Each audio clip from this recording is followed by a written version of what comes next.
大家好，我是李道玄。我從现代穿越到妖魔橫行的贞观大唐，靠一本大魔天書，成了個靠斬妖除魔活命的小道士。這天我被小沙村的王財主請去降妖，一進院子我就覺得不對勁。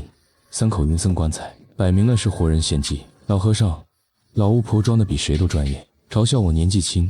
到行前，一個個挺胸疊肚躺進棺材，裝模作樣做法。我表面淡定，心裡早把逃跑路線背熟，才躺進最後一口棺材，沒臭血腥味。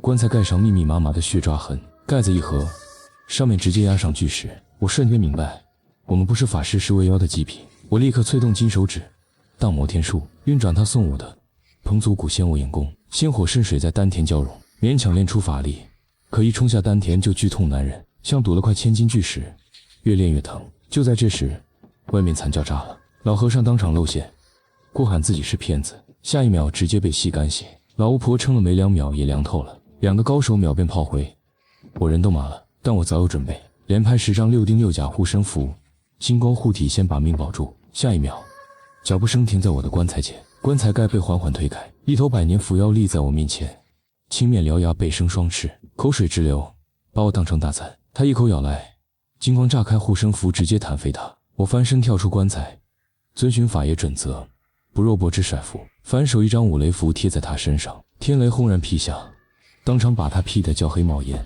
這伏妖凶悍至極，土妖丹吼音波，我的護身符碎了一張又一張。我咬牙再甩五雷符，2道天雷齊下，把他從天上劈落。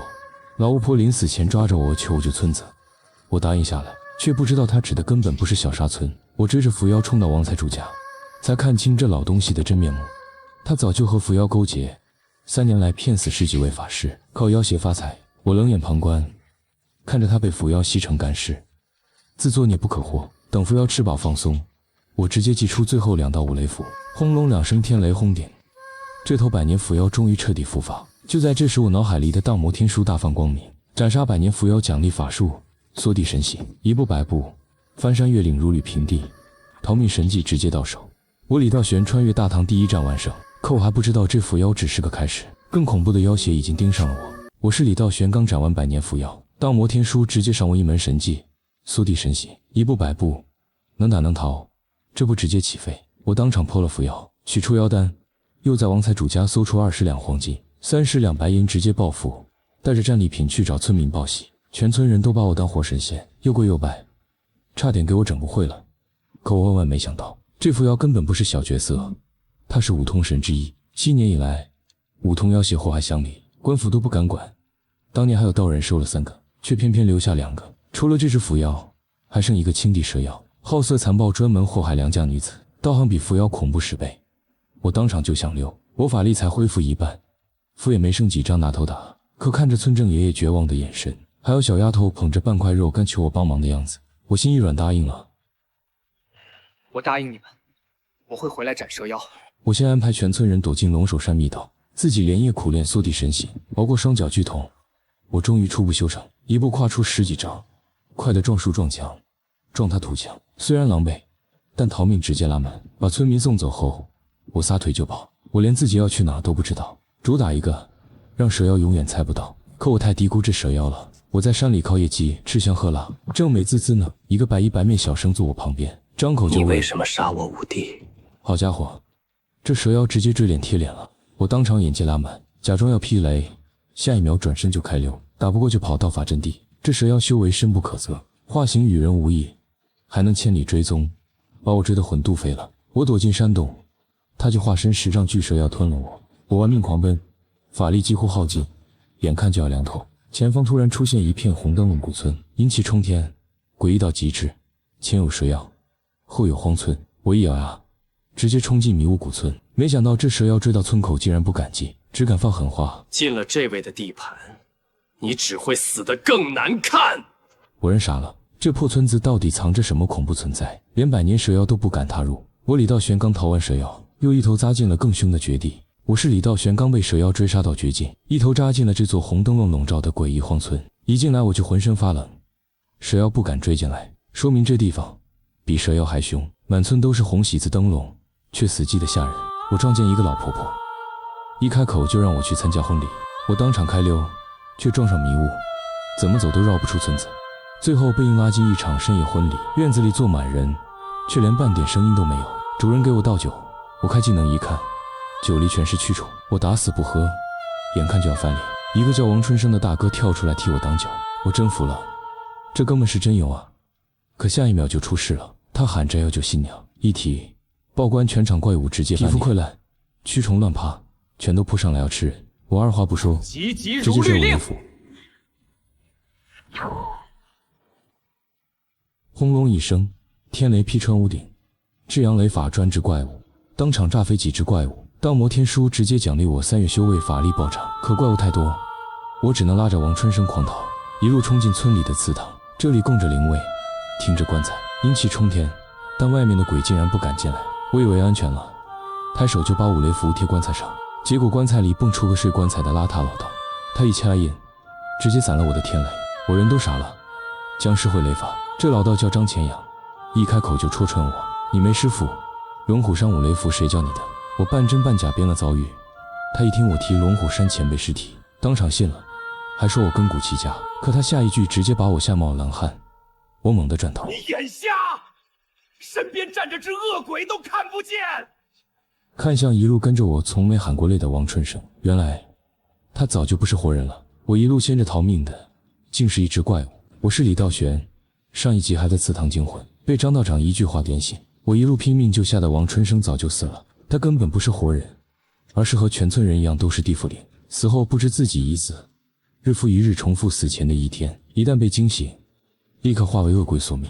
道長一聲喝破真相，王春生徹底崩潰，怨氣爆發。可張道長抬手就收，隨手掏個黑檀子就把鬼收了。我湊近一聞，差點沒熏暈，這居然是夜虎。王大哥，你死了都這麼遭罪，我替你默哀。張道長这才告訴我整個村子的真相。李家村當年根本不是瘟疫，是邪道道士設下的死局。他故意放毒，騙村民辦婚禮，用巨陰鎮養怪物，再勾結官兵，一把大火燒光，全村把所有人變成怪物。而那個被迫拜堂的陳家大小姐，因年因月因日因時出生，被生生變成了超級怪物。這是怪物裡最兇的一種，一出世，百里不留活口。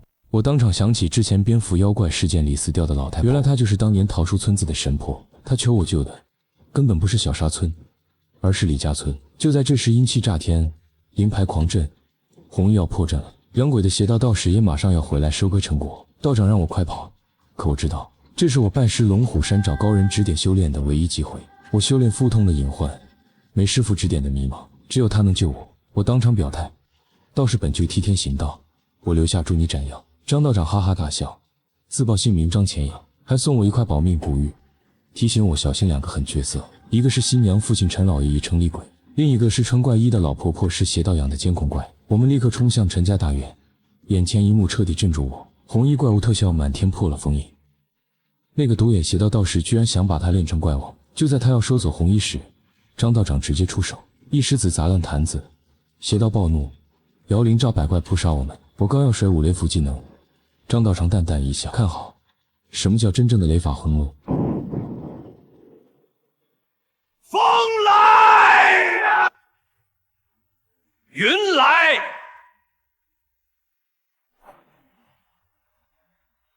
雷来。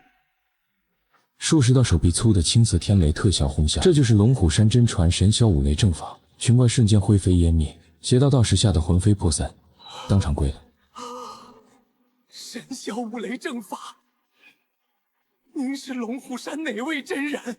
我站在道长身後徹底看呆，這才是我想修的道，這才是我要拜的事。而接下來就是我們聯手清算這盤了10幾年的血局。我是李道玄，上一集還在看我師父張前陽裝酷，結果這老小子甩下我就去追妖道，還隨手丟給我一張定身符，把紅衣厲鬼定在原地，讓我收拾殘局。行吧，師父的心意我領了，這不就是送我刷怪升級嗎？眼前只剩半殘的陳老爺，我直接開所有的神行貼臉，甩出五雷符，轟隆一聲，怪物直接魂飛魄散。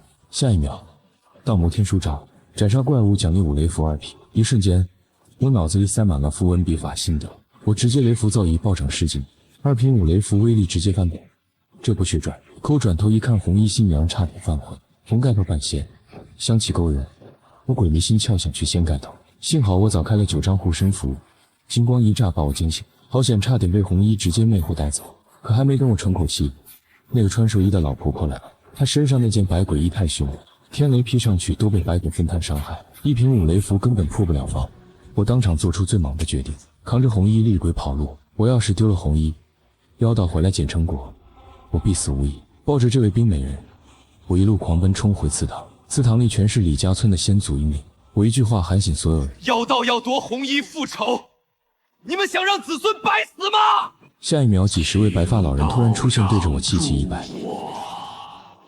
他們明知此戰會魂飞魄散，卻義無反顧擋在祠堂門口，聽着外面木牌一塊塊碎裂。我紅着眼咬破食指，以血為墨。諸位放心，我李道玄必斬此怪。我分了樣畫符，5張2品5雷符一氣呵成。老婆婆破門而入，百怪衣依舊囂張。我先甩3張1品符麻痹他，讓他以為我不過如此。等他走近，我直接開打，2品5雷符轟，手臂粗的天雷劈得他當場僵直。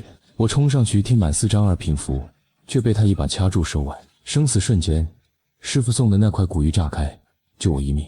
我狂退20掌，掐雷音吼出技能，5雷5雷，急急如律令，4道天雷同時轟落，天地皆白，百怪衣碎，老婆婆魂飞魄散。而此刻，千里之外的師父感應到天雷，人都傻了。2品5雷符，這小子是妖孽嗎？我當年學了10年了，他直接開御風，金光破空挽回趕，壞了！我徒弟別真把自己玩死了。我站在碎滿一地的靈牌前，深深以拜。今日，我李道玄以血畫符，以雷正道，告慰全村英靈。可我還不知道我懷裡這位紅衣新娘才剛剛要睜開眼。我是李道玄，剛剛以血畫符催動4道2品5雷符斬殺百鬼衣，老婆婆法力徹底耗盡，癱倒在地。恍惚間，我看見李家村的先祖英靈向我躬身致謝後徹底消散，大魔天書隨即亮起。貞觀初年5月於李家村斬殺厲鬼，一直獲得獎勵上品法器古劍魚腸。這魚腸劍是春秋10大名劍，飽含煞氣，專克要挾事。最頂尖的攻殺法器，我強壓驚喜，沒有取出，打算留作殺手鐧。可我完全沒留意，身後的紅衣新娘已經悄悄脫困他的嫁衣，浸透鮮血融化了定身符，紅蓋頭直接落在我的頭上。我剛想怒罵，就感到徹骨寒意，一只手直接洞穿了我的胸口，握住了我的心臟。危急時刻，師父張乾陽送我的保命，鬼月爆發替死之力，我才得以順意逃生。紅衣厲鬼用長髮纏住我，鬼爪直抓我的雙眼，我立刻提取魚腸劍出鞘斬出。此劍煞氣滔天，一劍就斬斷鬼發震傷。紅衣可他立刻釋放血海幻術將我吞沒。我在幻象中窒息昏迷，心中滿是不甘。我還沒成仙，還沒看過紅衣真容，就要死了嗎？就在此時，師父的怒喝傳來：太乙天罡劍，當八方斩妖路鬼之都平陽，急急如律令斬。我再次醒來，已經在荒山山頂，師父正在把玩我的魚腸劍。他告訴我，紅衣已被他收服，封禁在布囊裡。我請求師父度化這個可憐的女子，而非斬殺她。師父聞言，眼中滿是讚許，突然開口問我想不想修道。我立刻點頭，心中狂喜，這正是我期盼已久的機會。你且說說，為何修道？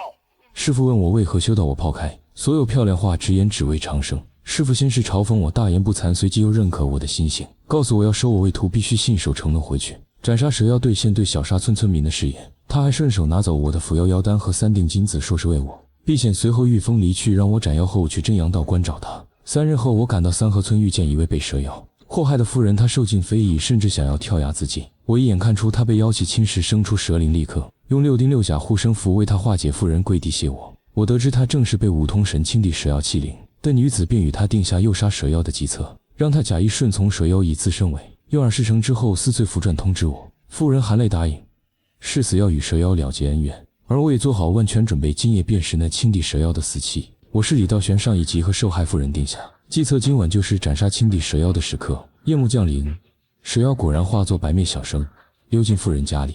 婦人按我的計劃，假意順從，換上紅裙，溫好美酒，把這妖物哄得神魂顛倒。蛇妖得意忘形，一口喝下雄黃酒，下一秒他臉色大變，當場现原形，身上青黑响尾蛇，頭上竟還長了龍角。我直接踹門而入，擋在婦人身前。蛇妖被雄黃克的法力大減，想有我，卻被我身上20張護身符金光炸飛。我甩出魚腸劍，一劍刺穿他的蛇臉，讓他重傷逃竄。可我萬萬沒想到，天突然下起暴雨，蛇妖見狀，雨水速度暴漲，直接甩開。我逃進了亂石山梧桐廟。等我追上去，差點氣消。這蛇妖居然變成小白狐，碰瓷一曲。進京趕考的書生還騙走了我的魚腸劍。書生把我當騙子，說我在妖蛇妖，還把我往外趕。你這道士休要胡言亂語，快走快走！我一眼看穿，這哪是白狐，分明是蛇妖變的。我懶得廢話，轉身就走。這群人不信勸，遲早要遭殃。果然，第二天一早，蛇妖原形畢露。他把書生表妹禍害慘死，殺光所有護衛。書生嚇得跪地求饒，最後一口吞了所有人。他以為自己安全了，法力全恢復，還想找我報仇。可他不知道，我早就在那些人的水裡下了雄黃。他吃人進步，等於把雄黃一起吞進肚子。蛇妖正囂張，突然腹痛如絞，當場癱倒打滾。我站在山頂，冷冷看着他：“你吃的是人，吞的是雄黄，今天必死無疑。”蛇妖這才明白自己中了我的連環計，他瘋狂嘶吼，罵我卑鄙。我只覺得可笑。你禍害百姓，滥殺無辜的時候，怎么不說自己卑鄙？今日我李道玄必斬你這五頭妖氏。我是李道玄，上一集用雄黃計把蛇妖坑得動彈不得，今天就是他的死期。我把五雷符狠狠貼在他臃腫的身上，這妖物還敢叫囂？你不能殺我，你知道我是誰嗎？我冷笑一聲，管你是誰，就算是龍王之子，今天也斩你。5道2品天雷轰下，蛇妖當場皮開肉绽，我怕他。炸死捡起魚長劍，狂刺一劍灌頂，徹底送他跪膝。下一秒，道魔天書直接炸了，斩殺上古黑龍血脈蛇妖，獎勵仙器3件護。我人都傻了，仙器還是鐵拐裡的成道之寶，雖然破損只剩儲物功能，但內部空間無限，還能收。火放水大小隨心，低調實惠不溜。秋爆發時仙氣繚繞，我當場滴血認主，把它藏在腰間。從此我也是有仙氣的人了。搞定蛇妖，我趕回龍首山找村民報喜。剛到就出事，一個小孩被潭裡的魚妖吞了，村民嚇得魂飛魄散，還以為蛇妖來報復，結果看到我拖着蛇妖屍體從天而降，當場喊我李神仙。我剛宣布蛇妖伏法，張婆婆就跪下來哭求我救孫子。換以前我肯定不敢下水，但現在我有3界護。我祭出仙湖，一聲收整潭水被吸的干干淨淨，魚妖直接暴露在淤泥裡，再一聲燒，仙湖噴火，把魚妖烤得服服帖帖。村民剖開魚腹救出孩子，我用護身符加薪肺復蘇把人從鬼門關上拉回來，全村人感恩戴德，湊了幾十文錢。我只能一文百姓不一點到為止。掌完魚妖天書再賞1年到後，我法力直接翻倍。可剛開心沒2秒，小腹劇痛，如刀割，我的修煉隱患終於爆發了。我不敢耽擱，立刻趕往信陽縣找師傅張乾陽。可一問真陽道觀，全城人臉色大變，避如蛇血。好不容易摸到地方，我才明白為什麼這裡是全縣最凶的西街，整條街都是壽衣棺材名品。而道觀一開門，我倒吸一口冷氣，院子裡直接擺着一具縫合過的男屍，旁邊就是一口棺材。我師父到底住在什麼鬼地方啊？我是李道玄。我推開真陽道觀大門，當場嚇傻。院子裡直挺挺擺着一具縫合屍體，旁邊就是一口棺材。我差點轉身就跑，結果棺材蓋一動，我師父張乾陽打着哈欠坐起來，他居然把棺材當床，還兼做縫屍生意。我人都麻了，師父還一臉得意，以為我是打不過蛇妖來求救。我咳嗽一聲，淡淡開口：蛇妖我已經殺了。師父一口茶水噴出來，鬍子都揪斷幾根。我直接甩出蛇妖屍體，他一看頭頂龍角，當場驚呆。這竟是身懷上古黑龍血脈的一種妖物。師父告訴我，如今仙佛歸隱神龍，絕技我根本不用擔心龍爹來尋仇。我當場跪地敬茶，正式拜入龍虎山。我成了龍虎山第9代真傳弟子，道號太沖道人。拜師之後，師父終於點破我修煉劇痛的真相。我未必古就強行修法，體內清濁，而其衝突再練下去會爆體而亡。他為我服下龍虎山秘制屁股丸，7日不積去捉陽氣。師父還把修道4境全盤告訴我。修道共有4境，第1境，辟谷打通3丹田；第2境，阴神，神魂夜游；第3境，阳神，成仙人间；第4境，渡劫登仙，方可長生。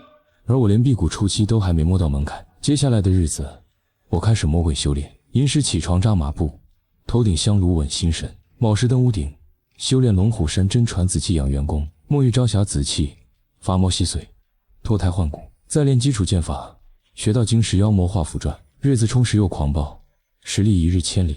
半個月後，我不靠道魔天書，親手畫出第1張定身符。師父歸來，滿臉疲憊卻笑得得意。他為我煉化腐妖丹，制成龍虎金丹，服下可增10年道行，直接破境，還遞來一把青色油紙傘，神秘兮兮說：“這是好寶貝。”我將信將一打開油紙傘，下一秒，陰寒刺骨，秀髮附近，我僵硬轉頭，看見了那一身熟悉的血色嫁衣，紅衣厲鬼竟然被師父收在傘裡送給了我。我是李道玄，上一集打開師父送的油紙伞終於看清了紅衣厲鬼的真面目，她美得像冰雕，卻冷得刺骨。原來她叫陳子玉，師傅說她7歲就被後母都成啞巴，一生淒苦怨氣滔天。我心軟了，把她帶回房裡，從此身邊多了個沉默的紅衣守護者。可好日子沒過幾天，道觀就破產了，師傅把金子全造完，逼我上街化緣，接單降妖掙錢。我只好打着油紙傘，帶着陳子玉出門上班。街上人都看傻了，大白天打傘的道士身邊還自帶冷氣。我無意間發現玉姐居然偷偷看冰糖葫蘆，我買了一串遞過去，她不動嘴，只吸走精氣。那一刻，我覺得這隻紅衣鬼好像也沒那麼嚇人。就在我愁眉深意時，玉姐突然拽着我走停在信陽縣第一府商皇府門口。我用法眼一看，干干淨淨，啥也沒有。可玉姐加一滴血寫下2個字：有鬼。我一敲門，裡面居然傳來茅山道士做法的聲音，下一秒法器摔碎，慘叫連連。更恐怖的是，門口2尊石獅子双眼流血，這是大凶之兆，裡面的鬼物已經壓不住了。我衝上去揭穿老道士：你根本沒降服邪祟，還騙錢。可那老道倒打一耙，說我搞鬼。皇家下人一聽我是真陽道觀的，直接把我當騙子轟走。我無奈苦笑，佛度有緣人，不信就算了。玉姐氣得架一滴血想殺光他們，我趕緊拉住別師傅會罵死我。回到道觀，師傅啃着雞腿喝着小酒還嘲諷我1分錢沒賺到。我氣得當場發誓，明天繼續上街，一定賺大錢。畢竟我的龍虎金丹、蛇妖內丹打死都不能賣。只是我還不知道皇府那只石獅流血的鬼物遠比我想象的更凶。我是李道玄，昨天刚被皇府當成騙子趕走，今天一大早，黄老爺就哭着衝進道觀求救。昨晚留宿的茅山道士和道童全死了，連3位小妾都慘遭掐殺。果然出现了，我当场開價定金100兩白銀，事成100兩黃金，帶着油紙傘和玉姐直奔皇府。驗屍一看，全是親手陰筆命，怪物凶厲到極點。我發現大夫人安然無恙，全靠一塊他的觀音玉配映襯。可他眼神躲閃，明顯藏着秘密。我穩住大夫人，打退現身的怪物，可天雷都劈空了，這怪物居然能憑空消失。我趕緊放出玉姐，她長髮夫婦卻只告訴我她在，但找不到。我當場斷定，能躲開玉姐的搜查，這絕不是普通厲鬼。入夜，我獨守空宅，故意裝睡，引蛇出洞，轉頭直奔大夫人臥房。床底暗格一打開，我當場驚出冷汗，裡面藏着不知道什麼東西，還有大夫人的貼身之物，真是讓人疑惑的東西。真相瞬間大白，根本不是丫鬟偷東西，是大夫人害人在先。小翠含冤而死，化作了最難纏的精怪。精怪能藏進鏡子裡，技能難傷，神出鬼沒。我剛看破玄機，怪物就從床頂垂頭盯着我。我揮劍斬斷長髮追過去，他一頭扎進銅鏡。我冷笑一聲，舉劍就刺，卻被他從鏡中伸手拽住手腕，一把拖進次元世界。就在我被困境中生死一線時，那把青色油紙傘悄然打開，玉姐破空，黑氣衝天。陈子玉來了，精怪嚇得魂飛魄散，想逃卻被3000青絲死死纏住，喉嚨雙眼七竅全被黑髮封死，連慘叫都發不出。玉姐一出，百裡無怪。等我從鏡中掙脫出來，精怪早已魂飛魄散。我望着身邊沉默的玉姐，心中只有一句話：有玉姐在，安全感直接拉滿。而皇府這樁冤案也終於到此了結。是李道玄上一集被禁鬼拖進鏡中世界，還好玉姐出手救我，可她沒殺禁鬼，反而握住我的手，讓我看到了最扎心的真相。這禁鬼根本不是丫鬟小翠，而是黃老爺的親生女兒慧兒。她娘被現在的大夫人用厭勝之術害死自己生友，老吉痴痴呆呆，卻被繼母百般虐待，寒冬臘月趕出家門，最後脫活而死。臨死前，她還對着湖面倒影，想念着娘親說過的娘在鏡子裡。玉姐和她太像了，一樣的孤苦無依，一樣的被人殘害，所以才不忍下手。我望着慧兒空洞的眼睛，終究沒捨得下殺手，抬手招來天雷，不是劈他，而是幫他驅散怨氣。第二天，黃老爺帶着300兩黃金來謝我，還想用錢堵我的嘴。大夫人更狠，一邊許諾翻修道觀，一邊搬出當朝侍郎表格威脅我。我直接扔出那個扎滿銀針的詛咒人物，害死原配，虐待親生女兒，真當我瞎？黃老爺當場崩潰，卻只敢嘆氣。300兩黃金終究比妻女的命重。我轉身讓開玉姐，推着慧兒走出來，血腳印步步驚心。大夫人的觀音玉佩被玉姐一扯就碎毀了。鬼呀，別過來！撲上去用當年母親留下的金釵報了血海深仇。可報完仇的慧兒魂體開始消散，她對這世間再無留戀。我盤膝而坐，朗聲誦讀太上救苦經，耗盡法力為她超度。玉姐也伸出長髮，給她注入陰氣續命。最後一刻，慧兒恢復神智，對着我笑得燦爛。魂體化作星光消散，只留下一面小小銅鏡。玉姐捡起銅鏡遞給我加一，的確寫下6個字：他給你的謝謝。我當場愣住，冰山一樣的玉姐居然会為我道謝。至於那300兩黃金，我果斷撿走。黃老爺自己掉的，算我撿的，不叫貪。我讓玉姐給下人種下幻術，掩蓋真相，免得官府追查。畢竟師傅說過，大唐有不良人，魂天监裡面全是厲害修士，小心為上。拿着慧兒留下的铜鏡揣着300两黄金，我和玉姐踏上歸途。這皇府一案錢我賺了倒一窩，少了還讓玉姐對我敞開心扉。只是我不知道這面看似普通的銅鏡藏着怎樣的秘密。我是李道玄，剛解決完皇府的事，我就帶着300兩黃金，還有慧兒留下的那面小銅鏡，和玉姐一起回了真陽道觀。回去的路上我還在犯愁，我畢竟縱着玉姐，讓慧兒報了仇。本以為師父會狠狠怪我一頓，沒想到他早就知道皇府的所有事，不僅沒罵我，還誇我殺伐果斷，說我這性子跟他年輕時一模一樣。更讓我驚喜的還在後面，師父用他自己的人情，把慧兒的魂魄送到了青衣娘娘那裡，不是封印，也不是斩殺，而是讓慧兒得以順利投胎轉世。這時候我才知道青衣娘娘到底是什麼來頭。她是一位活了近千年的鬼仙，當年五胡亂華的時候，群鬼作亂，殘害百姓，是青衣娘娘出手平定了禍亂，還開創了清明界，和虛度鬼王、黑山老妖3足鼎立。師父，您快看這個銅鏡。我趕緊把慧兒留下的小銅鏡拿給師父看，沒想到這看似普通的小鏡子，居然是上品法器照妖鏡，裡面飽含靈氣，專能照出妖物本相，而且還能射出金光，專門傷敵。我一時好奇，就試着用照妖鏡照向了幽之傘，畢竟玉姐還藏在傘裡，結果鏡中直接顯出了玉姐的身影。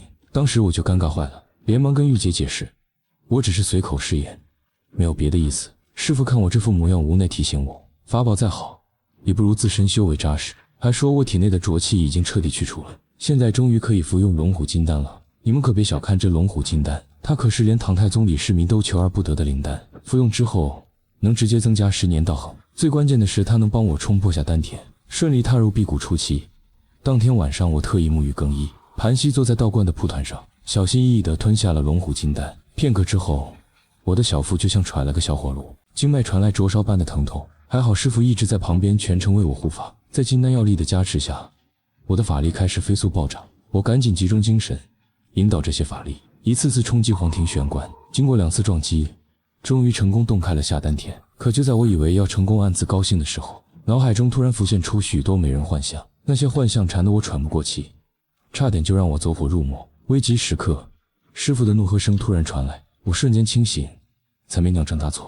當我再次睜開眼睛的時候，已經成功踏入了辟谷初期，體內的精元生生不息，精力充沛的根本不像剛經歷過重關。接下來的10天，我每天都在道觀誦讀道經，一邊養心性，一邊穩固剛突破的修為。上街的時候，百姓對我的態度也越來越好，就連新瑤縣的县令都親自給真陽道觀送來了牌匾。就在這天，我正坐在道觀裡誦讀道德經，玉姐突然眼神一凝，望向了樹梢。我抬頭一看，一只圓雀正停在那裡，仔細一看才發現，這居然是青衣娘娘派來的。原來青衣娘娘要在300里外的豫章城舉辦一場宴會，特意邀請師父參加，可師父卻讓我替他前往，還交給我10幾個裝着亡魂的壇子，讓我把這些亡魂送到豫章城的娘娘廟中。她本是汉初太守的女兒。出發前，師父還跟我講了青衣娘娘的來歷。她本是漢初太守的女兒，當年當地遭遇大難，為了救百姓，她選擇自焚消災，百姓感念她的恩情，就為她立廟供奉，這香火一續就是千年不絕。我趕緊收拾好行囊，帶着玉姐還有我的3件壺，踏上了前往豫章城的路。這還是我第一次要當面見到鬼仙大能，只是我當時還不知道這場看似普通的宴會背後還藏着不為人知的秘密。我是李道玄，帶着師父托付的亡魂壇子，還有玉姐連夜趕往豫章城赴青衣娘娘的宴。剛進翠微山，就遇到個砍柴老漢，他說這山裡夜路不太平，好幾個人離奇慘死，眼珠子瞪得溜圓，像是撞見了髒東西。我一聽，這不正好撞我槍口上了嗎？當摩天書可是好久沒開張了。果然，天色一黑，鬼火就飄了過來，一道佝僂黑影擋在路中間，背對着我。轉身一看，尖嘴猴腮，黃毛滿臉，居然是只修煉成精的黃皮子。他盯着我陰恻恻地問：“你看我像不像神？”我當場就笑了，這可是必死局。師父早就說過，黃皮子討風問像不像神，怎麼答都是死。這種血債累累的妖物直接斬。我罵了句：“我看你像狗屁！”黃皮子瞬間暴怒，現出原形就撲過來。我掏出照妖鏡，一道金光射過去，當場把他打出血，還逼他吐出了妖丹。可這黃皮子居然有秘法爆發出恐怖妖氣，掙脫玉姐的髮絲化作赤光逃了。還好玉姐鎖定了他的方向，我掏出稻草人，撿起他掉的黄毛。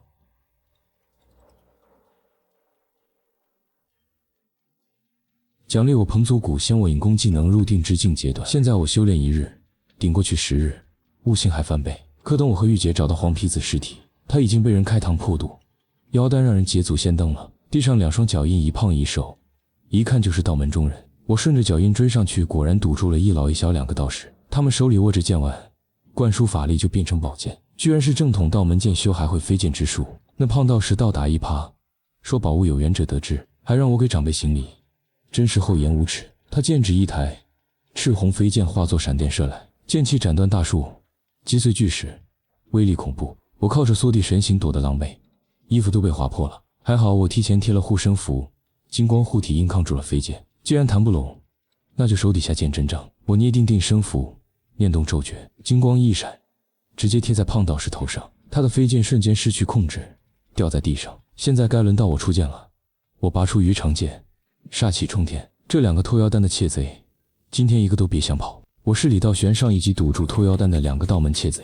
定身符貼在胖道士頭上，他的飛劍瞬間失控掉在地上。我提劍就刺，直奔他心口而去。這一劍又快又狠，沒留半點餘地。畢竟打蛇不死必留後患，要麼不做，要麼做絕。可沒想到那個小道士突然衝了上來，用黑劍擋住了我的魚腸劍。金鐵碰撞的火花不停閃爍，小道士連連後退，手臂都麻了。他哪裡知道我修煉紫氣養元功焰體，肉身早就不是普通修士能比的。我揮劍猛攻，直刺橫霄數斬。小道士節節敗退，虎口都裂了，他的寶劍也被魚腸劍劃得全是痕跡。可他劍術精湛，我一時半會拿不下他。這時胖道士頭上的定身符開始顫抖，眼看就要被他的法力沖掉。我催動全身氣力，狠狠一劈，直接把小道士的劍劈飛。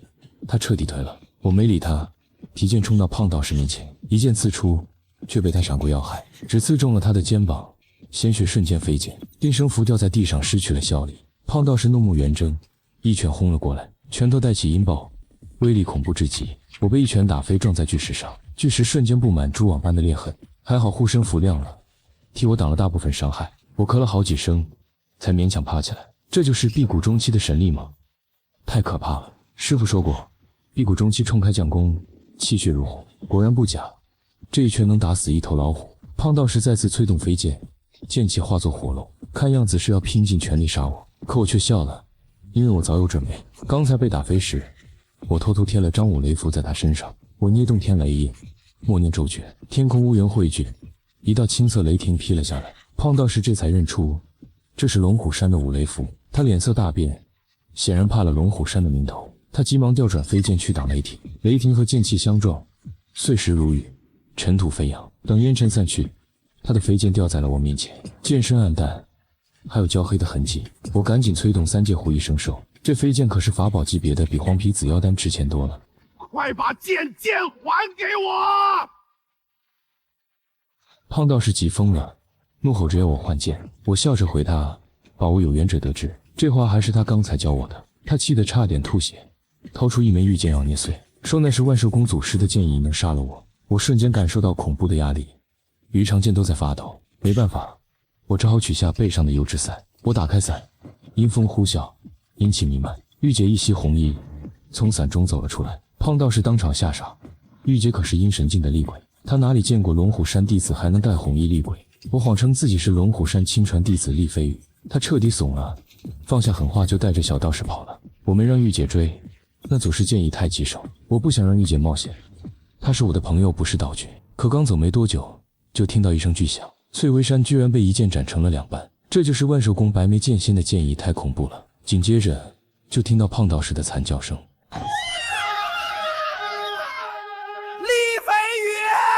他居然喊着我的假名厲飛羽，含恨而終。我瞬間汗毛聳立，趕緊催動缩地神行跑路，直到天邊泛白，看到玉章城的城門才鬆了口氣。我找了個角落打坐調息，身邊來了個年邁老翁，我好心讓他坐，卻沒發現他的影子竟是黃鼠狼的模樣。這就是修煉800年的黃大仙黃皮子的爹，他把胖道士殺了，還把賬算到了我頭上。他不敢在玉章城動手，就派分身盯着我。而我還沒察覺危險正在步步緊逼。我是李道玄，躲過黄大仙的追殺，我終於踏入了豫章城。清晨的城池透着煙火氣，可滿城百姓卻個個滿臉愁容。连日大旱，萬物缺水，連尋常酒水都成了天價寶貝。我路過一家酒肆，想打一壺果酒解渴，掌櫃居然開口要10两銀子一壺，一壺摆明是讹人。10两银子，概不還價。我心中冷笑，索性順着他的意，拍下银子答應購買。我取出3戒壺，讓掌櫃用這葫蘆把酒裝滿。掌櫃見葫蘆小巧，只當我人，傻錢多樂呵呵的開始倒酒。可他萬萬沒想到，這看似不起眼的小葫蘆竟是无底仙壺，整整一大坛石榴酒見底，仙壺依舊沒有半點滿的跡象。掌櫃當場嚇得手腳發抖，腸子都悔青了。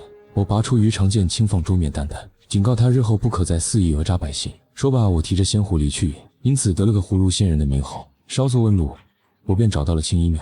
這座廟宇樸素清幽，全無金碧輝煌，卻引得滿城百姓虔誠跪拜。我一跪排隊等候，親眼見到百姓對青衣娘娘的滿心崇敬。輪到我入廟，我恭恭敬敬獻上亡魂壇子，說明來意。下一秒，香煙化門，直接連通清明界，一眾亡魂得以入界投胎，就連救世王春生也在其中。我一時好奇，開法眼直視神像，哪知是神明，代價極大，瞬間雙目劇痛，血淚直流。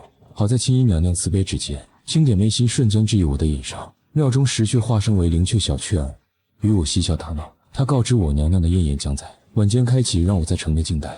出廟後，我遇上梨園農戶許大樹。大旱之下，梨園即將枯死，百姓苦不堪言。我出手催動3戒壺，降下甘霖，解了果園的旱情。事後我來到河邊，想再儲些水源以備不時之需。一位白髮老婆婆現身，接連讓我取水。後生，幫老朽打些水來燒開吧。燒水看似諸多刁難，我心善應下，可怪事驟然發生。我不過燒開一碗水，整條河水竟隨之沸騰翻滾。我瞬間驚醒，眼前這位老婆婆根本不是凡人，一場關乎大道的機緣正悄然擺在我的面前。我是李道玄。上一集我在河邊遇到一位神秘老婆婆，她抬手就把整條江河煮沸，化作漫天雲雨，解了豫章城的大旱。她臨走前留下半碗水晶，這可是龍宮至寶，10萬滴水才凝出一滴，能滋養神魂，暴漲修為。我喝下幾口，直接暴漲3年道行，下丹田法力暴漲，神魂也強了一大截。剩下的一半，我毫不猶豫遞給於姐。她喝下後，臉上泛起微紅，直接沉睡消化機緣。可剛雨過天晴，我就被一股恐怖殺意鎖定，怎麼甩都甩不掉。就在我準備拼命時，我遇一老一小2個和尚賣藝。小和尚眉清目秀，天生慧眼，一眼就看穿伞裡睡着紅衣女鬼，還說我頭頂節氣衝天，大禍臨頭。我一問才知道，他竟然叫玄奘，沒錯，就是那個傳說中的唐僧。不僅如此，施主頭頂節氣衝天，恐有大禍臨頭。我當場驚住，這可是金禪寺轉世。大和尚叫三樂，看似貪財滑稽，實則深藏不露。我為了躲避追殺，索性跟着他們回了大成寺。這寺廟破得離譜，門口還掛着莫向外求，香客來了都得嚇跑。入夜後我不敢放鬆，暗中捏緊五雷符警惕四周。果然大成寺外那道佝僂的身影再次出現，黃大仙的分身終於忍不住了，殺子之仇，他要今夜跟我清算。一場紅衣沉睡道士獨佔大妖的四戰即將爆發。我是李道玄，深夜在大成寺警惕戒備，卻不知追殺我的黃大仙分身早已被三樂大師呼嚕一聲吸進肚子裡煉化。片刻後，仙月天降，雲雀仙子化作白衣少年，駕着娘娘鑾駕來接我。我這才知道，三樂大師竟是連青衣娘娘都要禮讓3分的高人。我坐上鬼仙娘娘的專屬馬車，飛天直入清明界。沿途修士見了無不避讓行禮，排場直接拉滿。剛到清明殿，就遇上2位千里而來的瀛洲出馬仙，見我坐鑾駕占尊位，當場酸溜溜不服氣。區一個道士也配坐這尊貴的鑾駕？雀仙子直接回對娘娘的鑾駕，想讓誰坐就讓誰坐。入殿入席，我才發現這場宴會藏龍臥虎，旁坐是修行1000年的紅狐妖，對面是心高氣傲的梅嶺山神，還有巫師修士各路鬼怪齊聚。不多時，青衣娘娘降臨，全場跪拜不敢仰視。我一眼認出娘娘身邊的老婆婆，正是當日汾江煮海送我水晶的大能夜襲開啟。雀仙子真上古仙釀琼漿，據說此酒只有真仙才能享用，可曾修為卻极易醉人。話音剛落，一位號稱千杯不醉的辟谷後期道長仰頭飲盡一杯，當場醉倒在地，呼呼大睡。眾人無不心驚。我望着面前這杯琼漿，心中犯了难，喝怕醉倒任人宰割不喝，又怕服了娘娘好意。這場鬼神宴會，危機才剛剛開始。我是李道玄，清明宴上琼浆醉人，辟谷修士一杯就倒。我心一橫，仰頭饮下，當场醉倒桌前，引來滿場嘲諷。可我早已修成入定之境，呼吸如龜蛇蟄腹，快速消解酒力，吸收精華，片刻便清醒過來。再飲一杯，再次醉倒，再次醒來，一杯又一杯。我連飲9杯琼漿，法力暴漲數倍。從辟谷初期至辟中期，全場修士目瞪口呆，連梅嶺山神都自愧不如。青衣娘娘淡淡開口，誇我沒給師父丟臉。我隨口報出師父名號張前陽。你沒給你師父丟臉。話音剛落，全場倒吸冷氣，眾人嘩然。都說他師父是龍虎山第一狠人，年輕時伐山破廟，還把出馬一脈圣女镇壓茅坑。師父您這黑歷史也太坑徒弟了。就在我尷尬無比時，青衣娘娘宣布正式，她要大開清明節，重整阴间秩序，還將選出清明使作為人間行走。賞賜更是驚人，下品靈寶武昌兵馬符，上品攻杀法寶，古仙傳承神通。滿場修士眼紅心動，紛紛爭搶。可我越聽越冷靜。這等機缘，靈寶雖好，我絕不放過。這清明使位高權重，必然要捲入陰間大戰。我有師父有天書，穩步修行即可，何必趟這渾水？全場狂熱爭搶，唯有我低頭不動。青衣娘娘目光掃來，似有深意。這場鬼神宴會，真正的考驗才剛剛開始。我是李道玄，清明宴上，青衣娘娘放出一面古镜，镜中是一個貪官亡魂，被業火焚燒，被黃泉冰凍，循環折磨，卻改不掉骨子裡的貪念。娘娘當眾發問：誰能治好她的貪財之心？滿殿修士輪番獻策，要麼練傀儡，要麼長期囚禁，要麼用魅惑法術，全都被一一否決。誰料娘娘突然點名讓我作答，我躲無可躲，只能硬着頭皮開口：破山中賊易，破心中賊難。直接改物不可能，但可以讓他怕金銀。我獻策，既然他貪財，就給他金山銀山，再把金銀融成滾燙汁，強行灌入他口中，讓他把他的每一分錢都親手吃下去，用痛苦徹底烙下恐懼。娘娘依計而行，鏡中貪官果然一見金銀就狂吐，徹底留下心理陰影。娘娘當場點頭，再次問我願不願意做清明使。我深吸一口氣，還是婉拒了。我只想自在修道，不想捲入陰間紛爭。話音一落，滿殿死寂。梅嶺山神立刻跳出來發難，罵我猖狂，要替師父教訓我。他化作山岳巨人，一掌朝我拍來。我當場捏緊10張五雷符，準備拼命。可我咒還沒念完，一道恐怖到極致的青色天雷轟然劈下，直接把梅嶺山神劈得焦黑粉碎，半邊身子都沒了。全場修士嚇得魂飛魄散。這根本不是普通雷法，是49天雷。我正猛着一道灑脫身影從天而降，臭腳丫直接踩在山神腦袋上，一口老痰吐下去，還罵罵咧咧。我定睛一看，竟然是我師父張前陽。師父陰神出游，僅憑神魂就把陰神後期的梅嶺山神死死鎮壓。對方拼命現原形，調動山體神力。師父一指輕喝，3山5岳入吾身來鎮，山神雙臂當場崩碎，徹底趴倒。我這才知道，師父當年早就教訓過這山神，因為他害死人命，師父劈了他的神廟。若不是有人求情，他早死了。師父轉頭看向出馬仙弟子，對方嚇得直接否認宗門，連滾帶爬逃走。滿殿賓客更是如避瘟神，瞬間跑光。我這才真正明白師父龍虎山第一狠人的名號到底有多嚇人。師父，我忍不住問出馬聖女的事，師父坦然告訴我，那女子勾結妖邪，魅惑官员，殘害百姓，所以我驳她魂魄，镇壓茅坑20年。以惡制惡，以毒攻毒。這一刻我才明白，師父看似瘋癲狂傲，心中自有一杆秤。他護短，霸道不講理，但只護對的人，只壓惡的妖。有這樣的師父撐腰，我心裡瞬間踏實無比。我是李道玄，沒想到師父張前陽竟這麼強悍。當年為了出馬一脈的事，直接拆了對方山門，揍了老祖，還是青衣娘娘出面才調停。青衣娘娘誓言目的已達，還坦言曾選中我當清明使，卻被我拒絕。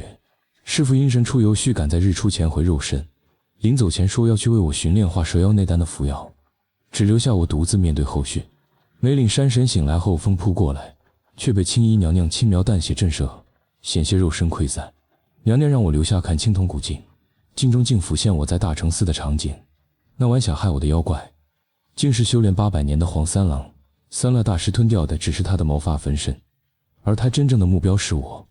只因我殺了他唯一的血脈黄鼠狼，此刻正在城外燒我。師父已走，三勒大師不出手，我只能答應成為清明使。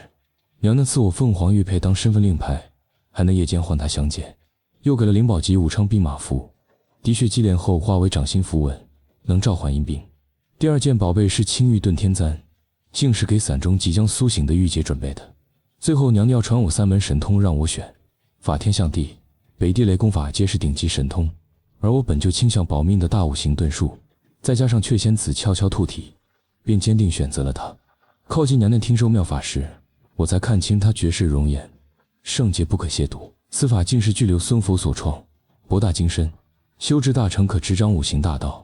我雖只初步得受，卻已深知其強悍妙用。我叫李道玄，辟谷初期的一介道士，受青衣娘娘册封為清明使。获赐宝物與神通後，我便知曉，城外的黃三郎大妖，是我接任此職的第一道考驗。娘娘賜完寶貝與神通，眼中已有送客之意。我厚着臉皮懇請他出手降服黃三郎，卻被他直言回絕。身為清明使，本身就有於陽間斩妖伏魔的職責。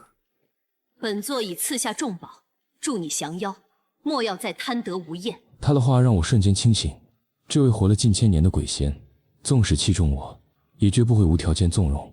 若我折在黃三郎手中，他絕不會出手。求人不如求己，我心中早有盤算。此前見業火與黃泉的威能，便想借這2樣天地異物，讓我的3界互增威。我向娘娘提出借物，她一眼便猜中我的心思。若本座猜得不錯，你想借業火和黄泉？見他道破，我直言相求，卻被他說痴心妄想，說這2樣生於九幽的至寶，就連他也無法輕易帶走。我索性提出打賭，賭我能收走業火與黃泉，贏了便許我1個時辰盡情收取，輸了便以靈寶級武昌兵馬符為注。娘娘掐指神算，料定我必敗，當即應下賭約。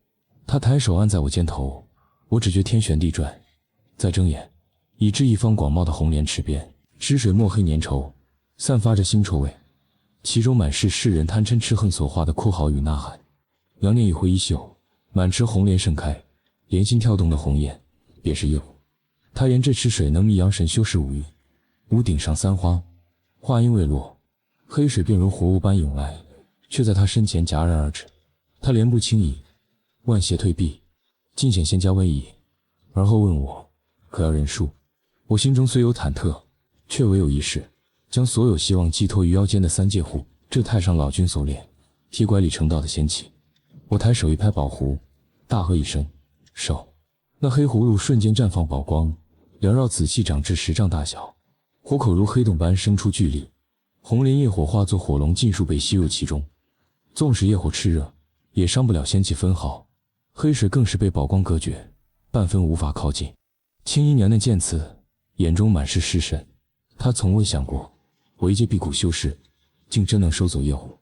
賭局我勝了，便盡情收取了半個時辰業火，而後懇請娘娘同往黃泉。她卻淡淡道：“本座累了，你自己走過去。”隨即霞光一閃，沒了蹤跡。幸有鳳凰玉佩，清明界鬼差皆對我恭敬行禮。我一路暢通，終至黃泉邊，自股寒氣撲面而來。這黃泉之流河水棕黃，如陽間黃河一般。我再次祭出3界壺，又收了半個時辰黃泉，水位肉眼可見下降，這才作罷。臨行前，我向嚴福山娘娘請功作揖，假意不捨邱濟壇瓊漿作孽想，惹得娘娘惱道一聲滾。一道神光拂來，我天旋地轉，再睜眼，已身處於張城一處偏僻墓園，重回陽間，摸着腰間3界壺中滾燙的業火與冰冷的黃泉，握着懷中有娘念幽香的鳳凰玉佩，我真切知曉，自己已是清明使，一夜之間恍如隔世。我心中感激娘娘的器重，卻不解她為何對我另眼相看。來不及細想，便運起縮地神行之術趕回大承寺。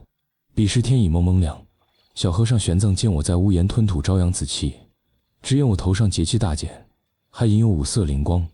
他是天生慧眼，竟看出了娘娘傳我大五行遁術的真意。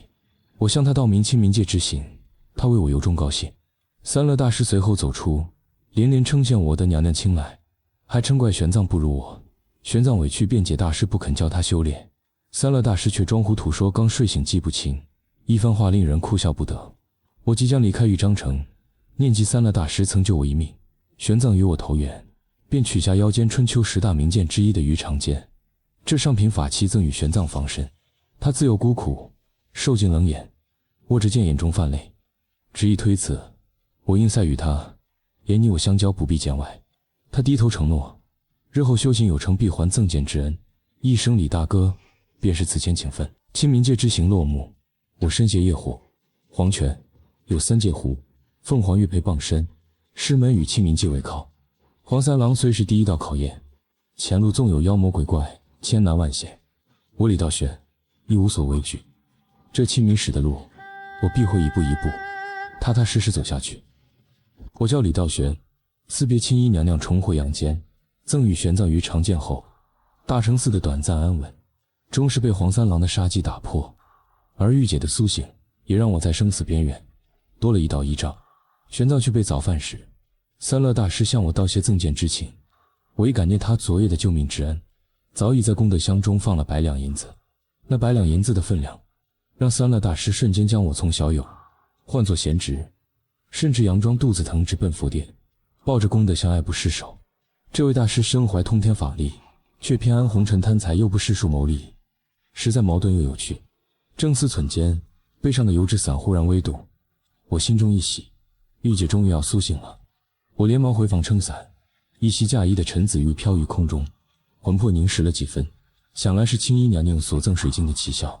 我剛上前道賀，她卻突然伸手，徑直刺入我的胸腔，握住了我跳動的心臟。刺骨的寒意與劇痛襲來，我滿心不解，她卻指尖發力，從我的心臟中拔出了一根淡金色的毛髮，加一滴血顯刺。黃鼠狼，我瞬間驚出一身冷汗，竟是黃三郎早已按下毒手。若非玉姐覺醒了破體取物的神通，我今日必死無疑。這神通神妙無比，入體取物卻不留分毫傷痕，堪比《聊齋》中陸判的換心之術，既能救人，亦可殺人。後怕之餘，我取出青衣娘娘處得來的青玉遁天簪贈予她。這簪子沾染鬼仙清氣，對魂魄滋養極大。玉姐眼中滿是渴望，卻又帶着遲疑。她一生受盡博大，從未有人這般待她。我故意將簪子戴在頭上，惹得她嘴角微揚，加一再險字，護道加10年。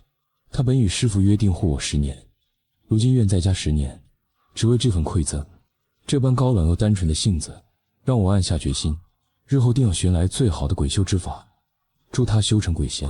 收好那根黃鼠狼毛，我知道玉章城已非久留之地，黃三郎的報復將至，這一次怕是要拼命了。正我陽氣最盛之時，我辭別玄奘師徒出城，並非執意死戰，而是想趁此時機脫身。我運轉縮地神行之術，趕路4個時辰，行至一處荒山，只覺一陣異香襲來，眼皮沉重，便佯裝睡去。玉姐早已察覺異樣，這不過是我引黃三郎現身的計策。果然，一道黃袍老者現身，正是黃三郎。他怨毒的咒罵，一吸乾我的陽氣，將我魂魄煉為奴隸。可他剛一吸走我的血肉精氣，我身上的護身符便驟然亮起金光，灼燒的他現了原形。我趁機祭出照妖鏡，晃住他的雙眼，大喝一聲玉姐。青玉遁天簪化作一道青光，直穿他的眉心。玉姐更是瞬間探手，捏碎了他的心臟。我持赤霞劍斬下他的頭颅，又貼上五雷符，欲徹底滅殺他的陰神。可他的屍身卻化作一根淡金色的毛髮，方才的一切不過是他的分身。漫山遍野走出無數個黃袍老者，皆是黃三郎的分身。800多年的道行，讓他謹慎到了極致。玉姐持簪護在我身側，加一滴血只顯一個好字，那股堅定讓我心中的畏懼盡數消散。與他並肩而立，直面着漫天殺機。那些分身瞬間掙破皮囊，現出黃鼠狼原形，竟齊齊撅起屁股，噴出漫天黃色毒氣。這毒氣極具腐蝕性，所過之處花草枯萎，樹木冒煙。玉姐欲以身相擋，讓我脫身，我卻拉住了她，一拍腰間3界壺大喝收，將漫天毒氣盡數收於壺中。黃三郎的聲音在群山間回盪，直到我帳薄成位，眼中卻早已生出貪念。緊接着，無數黃鼠狼吐出鋒利如刀的妖風，參天大樹皆被攔腰斬斷。我將3界壺長至10丈大小，化作屏障擋在身前，可妖風四面八方而來，壺身只能護得一方。我只得運轉縮地神行之術，四處躲避，身上的護身符金光漸暗，最終徹底消散。妖風避無可避之際，玉姐反身抱住我，青丝化作茧囊，将我們牢牢包裹，耳邊傳來她的悶哼。我知道，不能再這般被動下去。我湊到玉姐耳邊，告知她執行最後的計劃。這計劃勝算不小，卻也凶險萬分，而我便是那最大的風險。玉姐微微一怔，卻還是點頭應允，眼中的擔憂讓我心中一暖。我衝她一笑，握緊她的手，告訴她我們定會贏。而後舉起左手，掌心的武昌兵馬符已然發燙，綻放出耀眼的光芒。我口中念起赵神咒，炮兵猛力，横鹤威灵，直戈剑杀无惊，愤怒凶恶，猖獗狂狞，斩怒滴血，使鬼吸睛，文武护照，火速降临。我叫李道玄，召出武昌兵馬的那一刻，我便知這場與黃三郎的廝戰，唯有破釜沉舟，方能殺出一條生路。隨着法力灌注入武昌兵馬符，天地間陰風呼啸，喊殺聲冲天。50名身着黑甲的陰兵应声現世，清一色辟谷初期的實力，悍不畏死。陰兵迅速結成盾陣，將我護在中央。妖風刮來，竟只留白印。一聲尊親明使號令，讓我熱血翻湧，當即下令反擊。陰兵長槍化弓，箭矢如雨，顷刻間便有10幾隻黃鼠狼分身化為飛灰。我借長生符布滿法力，再祭五雷符，雷霆劈落，火光漫天。玉姐更是操控青玉遁天簪，紅光掠出，分身接連洞穿。可黃三郎的分身无窮無盡，殺一只便再生一只，局勢很快陷入膠著。陰兵死傷近半，鬼火日漸暗淡。黃三郎的狂笑聲在山間回盪，直到要收走我的至寶。我與玉姐對視一眼，心有靈犀，下令所有陰兵全力加固盾陣，而後取出中品法器稻草人，將從心臟中取出的黃三郎金矛喂入稻草人口中。稻草人瞬間化作黄三郎模樣。我提赤霞剑，一剑刺向稻草人臀部。我要的從不是斩殺，而是借稻草人的反噬，逼出他的真身。山林間傳來黃三郎撕心裂肺的慘叫。玉姐美目驟亮，青絲飛掌，血色殺氣染紅雲層。真身所在，一眼鎖定。盾陣中的我遭法術反噬，口吐鮮血，詛咒人偶也四分五裂。可我毫不在意，望着玉姐化作的青色流光，直撲黃三郎真身而去。黃三郎怒喝着催動妖氣，以拐杖硬擋青玉遁天簪，所有分身也調轉方向，朝着玉姐噴吐妖風。我拔劍怒喝：陰兵聽令，隨我一起殺！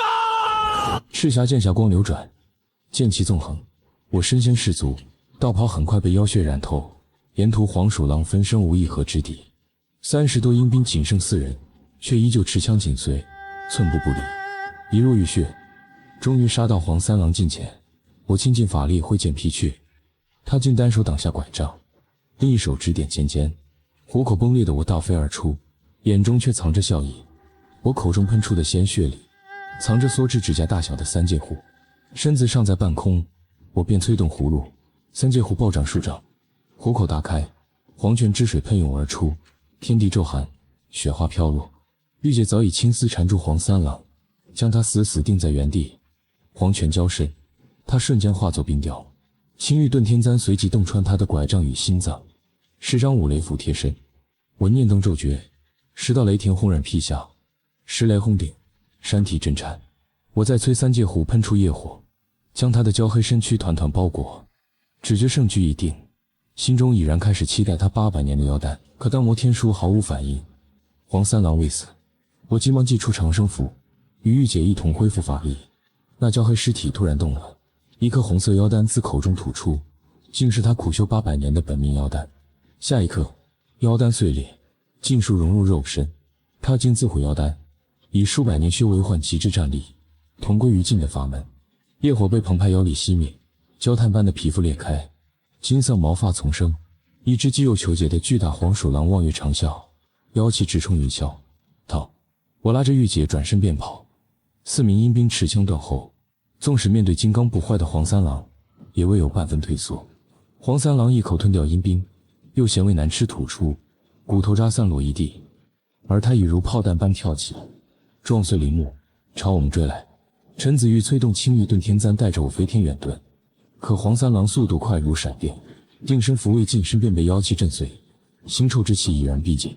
玉姐突然甩開我的手，停下腳步，架椅躺血凝出一個走字，瞳孔化作血月，以幻術困住黃三郎。可他的嫁衣正一點點變白，血色褪去，困住狂暴的黃三郎，消耗的是他本源的靈魂力量。再這樣下去，他會魂飛魄散。我翻遍三界湖，終於摸到闕仙子所贈的靈雨，一己之語可喚出他的分身，縱使心中存疑，也只能死馬當活馬醫。法力灌入靈雨，銀光流轉，一道小圓雀分身現身，卻見了黃三郎便鑽進我衣服裡瑟瑟發抖，奶聲奶氣喊着害怕。我氣急怒罵，他才恍然自己只是分身，當即振翅飛向黃三郎，卻一頭撞在對方身上，摔得眼冒金星。就在我心灰意冷，體健與拼死一戰時，小圓雀竟周身光芒大盛，身形暴漲，1丈、10丈、50丈，巨大的翅膀遮空蔽月，嘹亮蹄聲震徹天地。我仰望着那道遮天身影，瞳孔骤縮，失聲驚呼：我操！法天象地！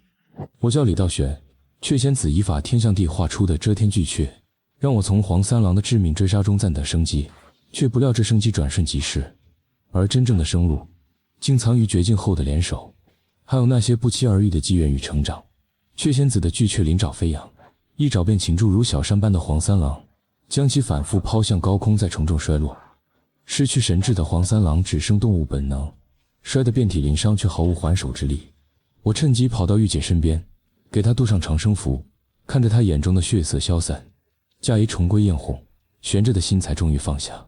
可不過一刻時，闕仙子便說分身實現一刀，龐大身軀化作飛灰，只剩我與拖着斷腿、滿眼怨毒的黃三郎四目相對。我急中生智，佯稱闕仙子歸來，趁他回頭的瞬間，拉着玉姐轉身狂奔，卻不想前路竟被出馬一脈的師徒攔住，前有堵截，後有追兵，真正的絕境就此降臨。我讓玉姐獨自離去，她卻默默牽住我的手，冰涼的掌心竟讓我覺出暖意。眼見出馬師徒化身5丈巨猿與灰熊襲來，我以為必死無疑，他們卻徑直撲向黃三郎，今後揮術成棍，巨熊掌力剛猛，二人纏鬥間，王波的怒吼傳來：李道玄，身為張潛陽的弟子，你他娘的就只會站着看嗎？這聲怒罵點燃了我胸中的戰意，我赤霞劍出鞘大喊：貧道來了！玉姐也催動青玉遁天斬，我們一同殺入戰局，三方成三角之勢，將黃三郎死死包圍。陰神中期的玉姐一劍刺瞎黃三郎雙眼，出馬師傅咬斷其脊椎，王波一棒砸斷其右腿。我踩着黃三郎的頭顱，蓄力揮劍大喝一聲斬。這頭修煉800餘年的大妖身首異處，他的陰神欲逃，我早記起三界湖，業火噴湧而出，失去妖丹的陰神在靈魂灼燒中顷刻化為飛灰。腦海中大摩天書大放光明，傳來提示：貞觀初年6月，斬殺一頭修煉863年的黃妖，獲得獎勵神通，吹毛化霧。這場死戰，我終究是贏了。這場戰鬥，自始至終都被清明界的青衣娘娘看在眼裡，她對我的機變與重情頗為滿意。而大成寺的玄奘為我誦經一役，直到三樂大師告知他我斬殺黃三郎的消息，屁股斬陰神，這也成了修道界一場小小的壯舉。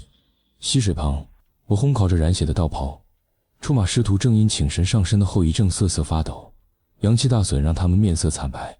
念及他們的救命之恩，我祭出長生符，念動咒訣渡入二人體內，瞬間便緩解了他們的寒冷與虛弱。見他們眼中的激動與窘迫，我又遞上5張長生符，坦言願與出馬一脈結下交情，過往的世仇也在這一刻煙消雲散。二人坦言來參加青衣娘娘的宴會，只為給示威的門派尋一個靠山。我心中一動，為他們指了長安這條路，貞觀盛世的人皇氣運，定能讓出馬一脈乘風而起。二人聽罷心動不已，決定回山門商議。我又將黃三郎的屍體贈予他們，這對出馬一脈是修煉至寶，於我卻毫無用處。王波不肯白佔恩惠，將一本奇遇所得的古籍塞給我，直言我從此便是出馬一脈的朋友，赴湯蹈火在所不辭。望着他們遠去的背影，我翻開古籍，封面上白澤真言4字讓我心頭一震。這門真言術竟能溝通萬物，飛禽走獸、花草蟲魚皆可對話，天地草木都能成為我的耳目，堪稱神醫。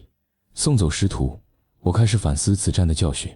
情報不足，虛位低微，更重要的是未能潛心修煉大五行遁術，每一點都讓我險些喪命。我給自己定下目標，先修吹毛化物，再突破辟谷中期，潛心練成大五行遁術的土行篇。這門吹毛化物乃是道門上乘神通，修成可化世間萬物，遠比斬草餵馬、撒豆成兵更為玄妙。而大摩天書更將修煉經驗直接灌輸，讓我修煉毫無阻礙。月光下，我盤膝而坐，法力化作先天之氣，煉化周身毛髮，烟霞升腾間，吹毛化物的修行正式開啟。我叫李道玄修成吹毛化物神通後，本想專心精進修為，卻不料偶遇未來神探狄仁傑，更在故地小沙村撞見害人慘案，一場關乎新陽縣安危的危機已悄然籠罩而來。7日後傍晚，我在溪邊修成吹毛化物神通，髮絲飄落便能化作與我一模一樣的分身，這些分身技能同步修煉，消散後修煉經驗還能回流本體，簡直是修煉界的超級加速器。正當我試驗分身練劍畫符的妙用，一個騎牛小童被異象吸引而來，他口齒伶俐，觀察力驚人，自稱狄仁傑，正是那位未來的大唐神探。我一時興起贈他一張无字天書，進水後顯露出大唐宰相與別吃太胖八字，便運轉速地神行術飄然離去，只留下滿心震撼的狄仁傑。而我心中也記下了那句感慨：大唐可以沒有我李道玄，卻不能沒有你狄仁傑。趕路途中，我玩性大發，以髮絲化作玉姐的模樣讓她跳舞，卻沒料到真玉姐從油紙傘中飄出，青玉遁天簪瞬間抵在我頸邊。我連忙服軟解釋只是試驗神通，可玉姐依舊生了悶氣，遁回傘中，任憑我如何呼喚都不肯回應，活脫脫像個鬧脾氣的小媳婦。我只能苦笑作罷，待她氣消再做打算。接下來幾日，我全力借助分身修煉大五行遁術的土行篇，9個分身同時盘膝打坐，土黃色光芒籠罩周身，僅僅1個時辰的領悟便遠超往日。眼看土行之術即將修成，我加快腳步向新陽縣趕去。路過曾斬殺伏妖的小沙村時，本想悄悄探望，卻被幾位巡邏捕快攔下。捕頭的話讓我心頭一震，這小沙村一夜之間全成了屍體，都被吊在老槐樹上。我周身殺氣瞬間爆發，驚得捕快們呆立當場，隨即快步踏入村中，血腥味彌漫。老槐樹上掛滿了村民的屍體，老村正和他的小孫女也在其中。往日溫馨的村莊如今死寂一片，我能確定這是妖怪所為。屍體上殘留着淡淡妖氣，且無拖拽痕跡，掛屍更像是一種屍位。正當我準備放下屍體安葬，卻察覺到黑暗中一雙眼睛正在窺視。我祭出赤霞劍射向角落，卻空無一人，隨即催動武昌兵馬符，50陰兵迅速搜遍全村，終於從地下挖出一個身材矮小、沾着泥土的老頭，竟是小沙村的土地公公。他坦言，昨日一股可怕妖氣籠罩村莊，村民慘遭屠戮，他現身阻攔，卻被毀掉肉身，勉強靠香火神力重塑真身。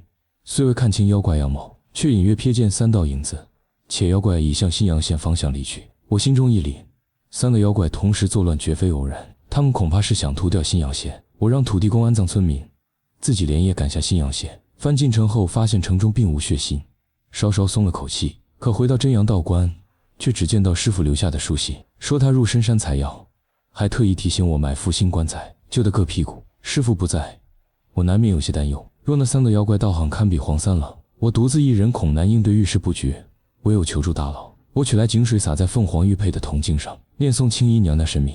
銅鏡雲霧散去，露出娘娘青絲披散的絕美容顏。她清冷的目光掃過我，你這滑頭又有何事？我叫李道玄，在銅鏡前見到青衣娘娘的那一刻，我心中所有的緊張都烟消雲散，只剩下滿滿的安全感。我將小沙村被3妖屠戮的经过一五一十說出，厚着臉皮向他請教对策。在我眼裡，大腿就是用来抱的，面子在性命面前一文不值。娘娘沒有直接出手相助，而是垂眸折出一隻紙鶴，輕輕一吹，紙鶴便穿透鏡面落在我掌心。她告訴我，此為傳音紙鶴，可千里傳音，萬里追蹤。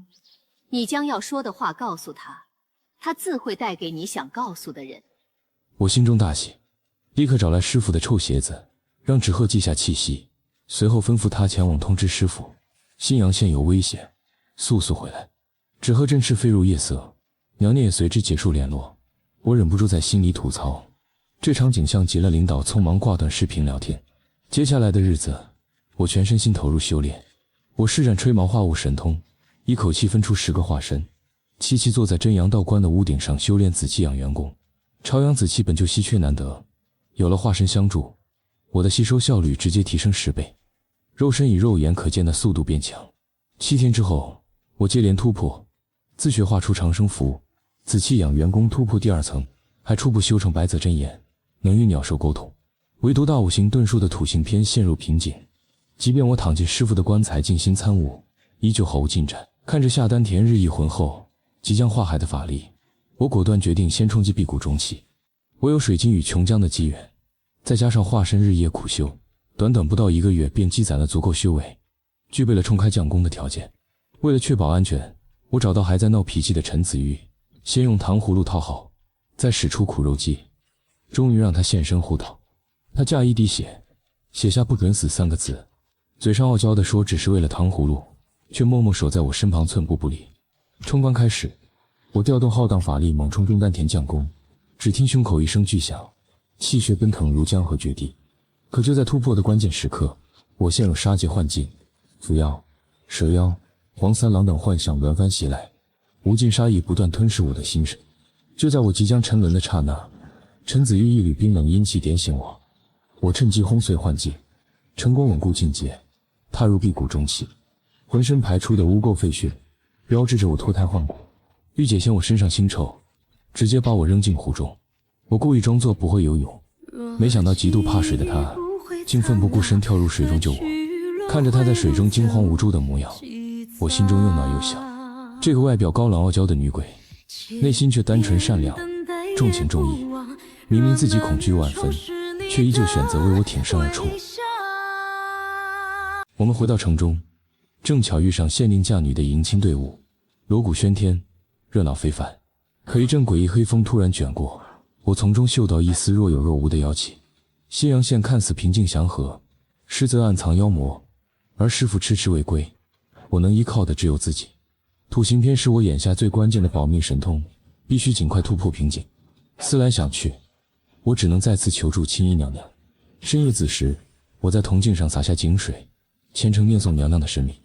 片刻之後，鏡面光芒亮起，青衣娘娘的身影緩緩浮現。她肌體流光，氣質出塵聖潔，可看向我的眼神卻滿是無奈，輕輕開口道：我已經開始後悔把清明令給你。我知道，接下來又要麻煩這位大腿了。而新陽縣潛藏的妖魔危機，也在夜色中悄然醞釀。一場新的較量即將拉開序幕。我叫李道玄，一個在玄門世界摸爬滾打，靠嘴天保命，靠悟性升級的小道士。這一天，我又厚着臉皮找上了真陽道觀裡那位神秘又強大的青衣娘娘。面對她的調侃，我嘿嘿一笑，半點臉皮都不要。誰叫我是娘娘的人呢？不知道為什麼，貧道看着娘娘就覺得親切。如果我有姐姐的話，她或許會像娘娘一樣漂亮，一樣對我這麼好。這話一出，角落裡那把油紙傘都默默離我遠了點，擺明了不想跟我這個阿諛奉承之徒扯上關係。青衣娘娘都被我整無語了，以她的年紀，給我祖宗當姐姐都綽綽有餘。可她聽了姐姐二字，還是忍不住笑了。畢竟不管是人是鬼仙，沒人喜歡被人說老。莫要再贫嘴了，說吧，又有何事？我立刻收起嬉皮笑臉，正襟危坐。娘娘，我修煉土行篇遇到了瓶頸，不管如何參悟，都沒有寸進。青衣娘娘淡淡一笑：大五行遁術艱深晦澀，第1層需修成5種遁術，而土行之術最為艱難。欲修成土行篇，光靠悟是不夠的，需要你親自去體驗一下。我腦中靈光一閃，娘娘，難道你是讓我？青衣娘娘點頭，然也。我心裡一緊，可是會不會有危險？她只留下一句：不入虎穴，焉得虎子？便拂袖而去。我站在原地反覆念叨這句話，豁出去了，試試就試試。我走到院中，分出一縷髮絲化作分身，拿出赤匣劍直接開挖，很快就挖出一個深坑，像極了一座墓穴。分身自覺躺進去，埋自己的感覺怎麼樣？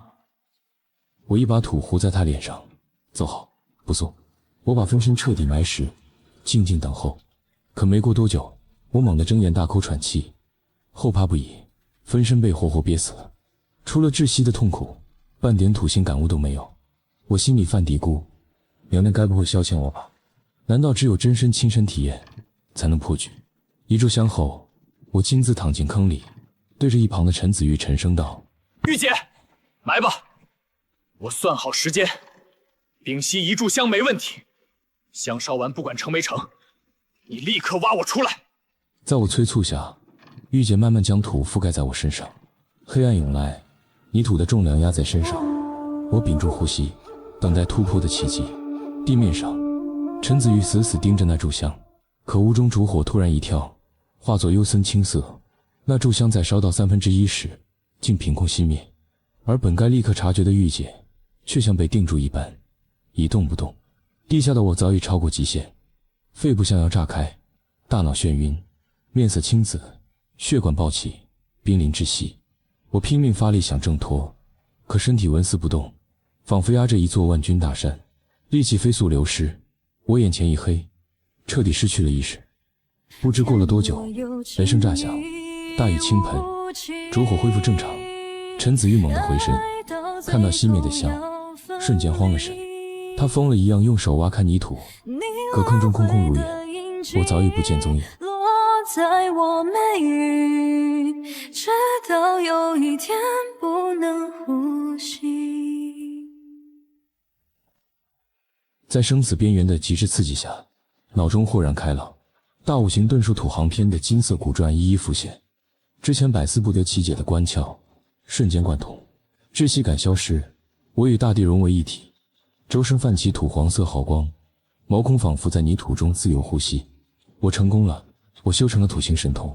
心念一動，我在地下自由穿梭，土壤岩石都無法阻擋我，100丈之內如履平地，還順手撿了些深埋地下的金銀珠寶。擔心玉姐擔憂，我立刻遁地返回，卻不小心偏了方位，闖進一戶新婚人家的臥房，撞見縣令千金與新郎的私密場面。我不敢多留，立刻遁走，趕回真陽道觀。大雨中，陳子玉孤零零站在院裡，指甲縫裡全是泥土，失魂落魄。我撐傘走到他身邊，輕聲道：玉姐，我沒死，我回來了。他身子一顫，淚水混着雨水落下，加衣上凝出3個字：對不起。我不配護道。他竟生出離去之意。我一把抓住他的手，語氣堅定：說好的20年少1秒都不行，若你實在自責，就把護道期限再加10年吧。他低垂眼眸，輕輕點頭。我笑着心想，這下小娘子這輩子都離不開我了。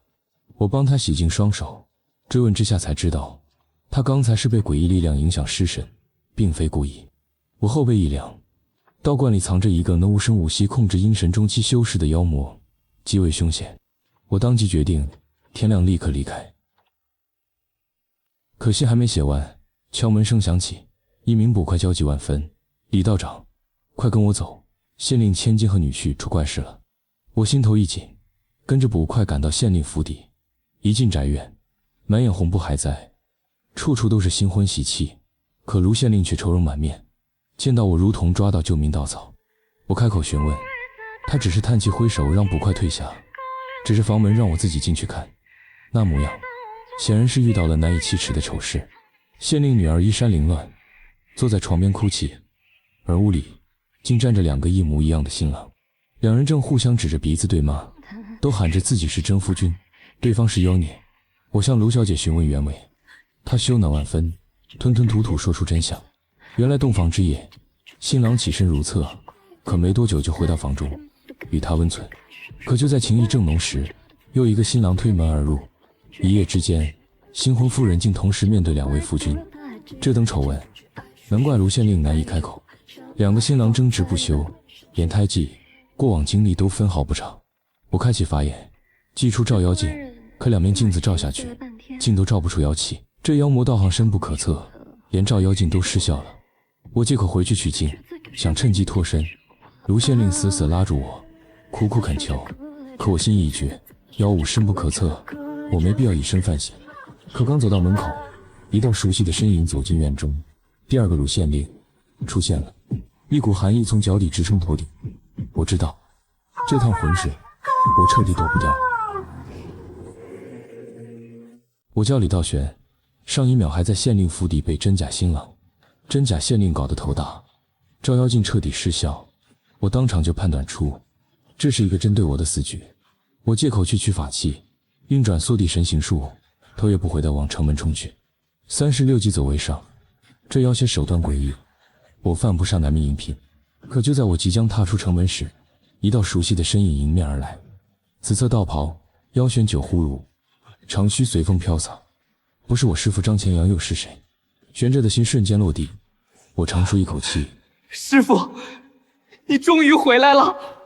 師父拍了拍我的肩，淡淡道：“事情為師都知道了，放心，交給我。”他一眼望向宅院方向，沉聲說：“那處宅院，好重的妖氣。”我心中敬佩不已，果然是師父，一眼便看穿玄機。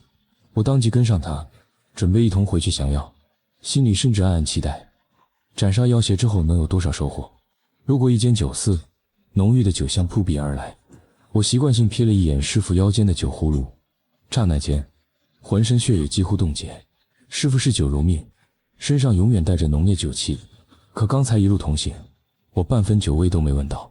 我強裝鎮定，心裡卻已翻江倒海。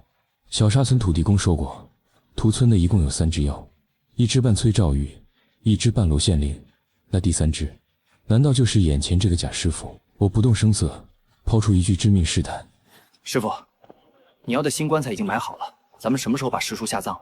假師傅頓了頓，隨口道：“等降了此妖吧。”我心彻底沉到谷底，根本没有什麼师叔，那口棺材是師傅買來自己睡覺用的。他搜不到我的完整記憶，終於露餡了。我背在身後的手悄悄掐起音訣，準備立刻施展土行神通遁走。可下一秒，假師傅一把攥住我的手腕，力道大得驚人。有為師在，何須法器？走！天旋地轉，我再次被強行帶回那座詭異宅院。眼前景象讓我頭皮發麻，2個崔兆玉，2個盧县令、盧小姐，全都被定在原地，一動不動，只剩眼睛能流露恐懼。假師傅鬆開我，走到盧小姐身邊，輕抬她的下巴，語氣戲謔：“你倒是機靈，路上就看穿了。我喜歡機靈的人。”我反手照出赤霞剑，横剑在前。你到底是什麼東西？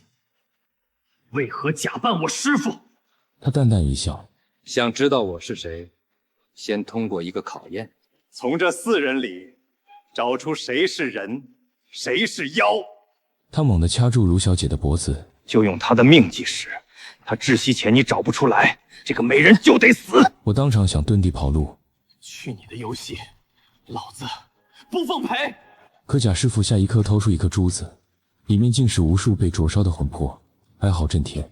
我一眼就看見老村正和他的小孫女，魂體殘破，痛苦不堪。小女孩虛弱地望着我：“道長哥哥，我好疼。”這顆是煉魂珠，他要把小沙村村民的魂魄煉成陰丹。假師傅笑道：“盧小姐的命你不在乎，這些人呢？”我眼中殺意暴漲。妖和蛇妖是我殺的，冲我来，與他們無關。他笑意更濃。不錯，你猜到了。我本可以直接殺你，但喜歡玩遊戲，選吧。盧小姐面色青紫，眼看就要斷氣。煉魂珠內陰火翻騰，村民魂體即將融化，我不能再等。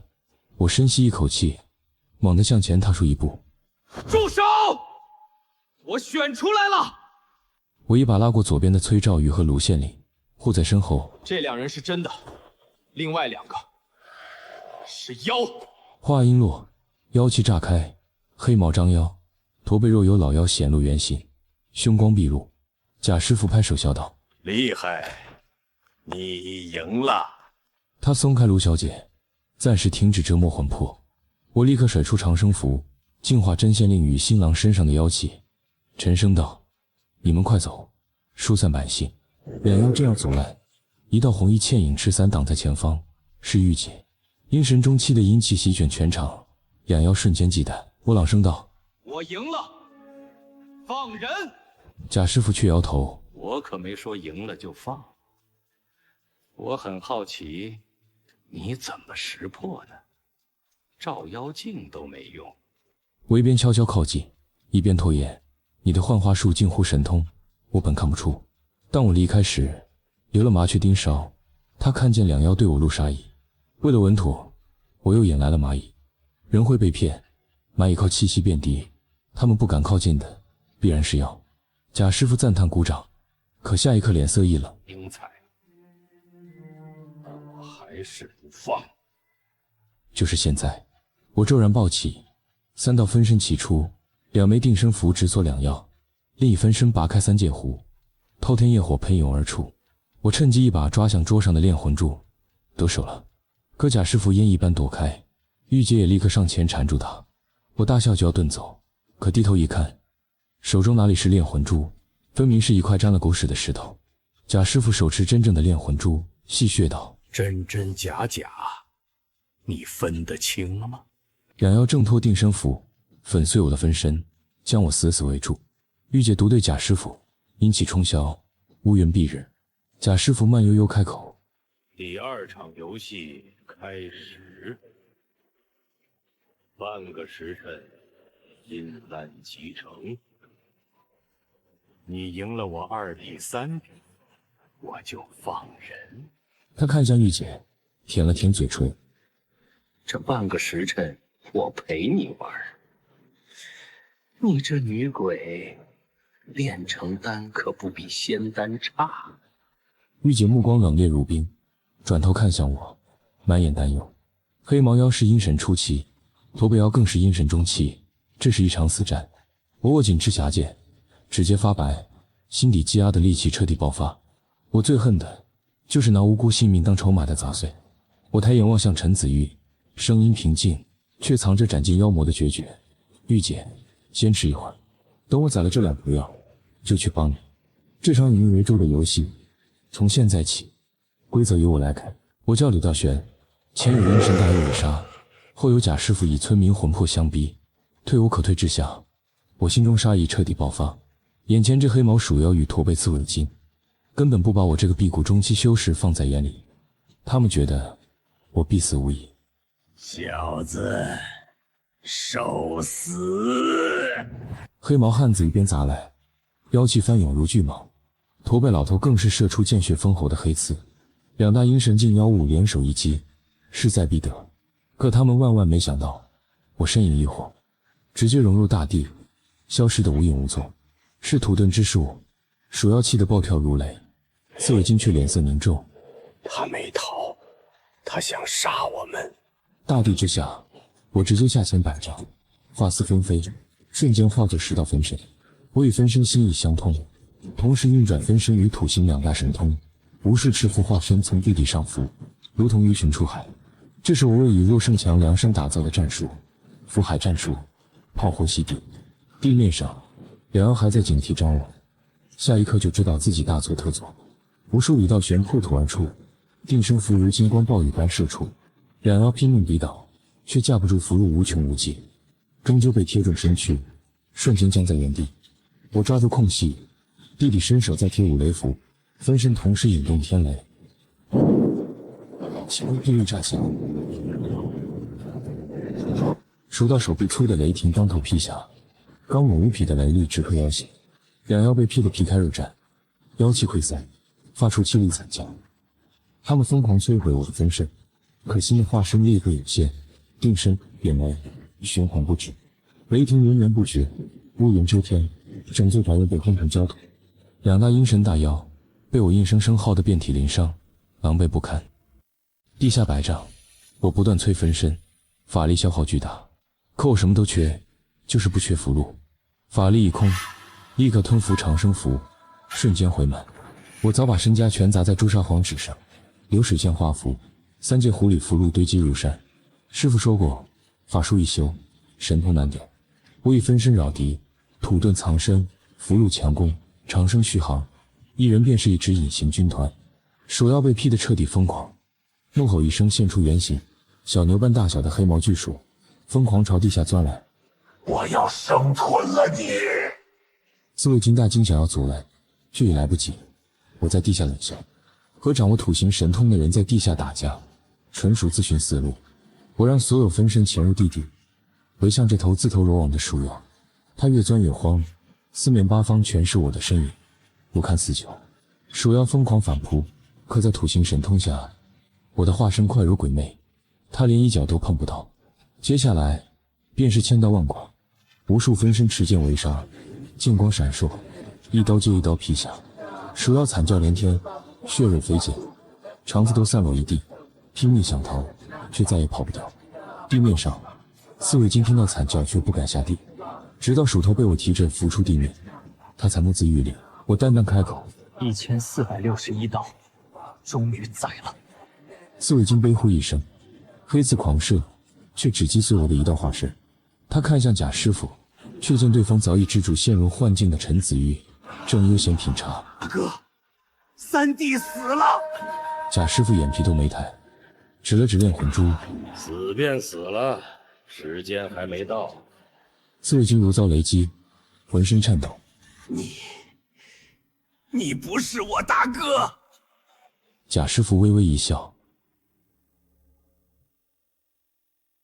弟弟伸出双手，一把抓住刺蝟精双脚，猛地将他拖入地下。动手的人正是我。而在斩殺鼠妖的那一刻，我腦海中的大摩天術已然亮起金光。斩殺陰神初期鼠妖，獎勵土行金丹。此丹乃是太极左仙功，葛軒親手煉制，以龍脈為火，息壤為藥，能直接參悟土行神通。我毫不猶豫一口吞下，金丹入腹，熱流直衝天靈。我瞬間進入頓悟狀態，仿佛化身大地，歷經滄海桑田，土行篇所有關隘盡數貫通。這一刻，我的土行神通完成質變。從前我只是遁地，如今我能掌控大地，更能直接將活人拉入地下。刺蝟精被我強行拖入地底，越陷越深，四面八方的大地之力如萬月壓身。它化作刺蝟原形，黑刺狂射，卻根本碰不到我分毫。泥土湧入七竅，重壓斷骨裂解，一身妖力徹底發揮不出。在無盡不甘中，我持劍上前，一劍斬下他的頭顱，烈火燃起，將他的陰神焚燒殆盡。我手持赤霞劍，周身土黃靈光環繞，從地底緩緩踏出。兩頭陰神境大妖盡數被我斬殺。賈師傅放下茶杯，輕輕鼓掌，眼中露出濃烈的玩味。他制住玉解，手握煉魂珠。這場以人命為賭注的遊戲還遠遠沒有結束，而我已經不再是只能被動躲避的李道玄。土行金丹在手，大地為我所用。接下來該輪到我主動出擊了。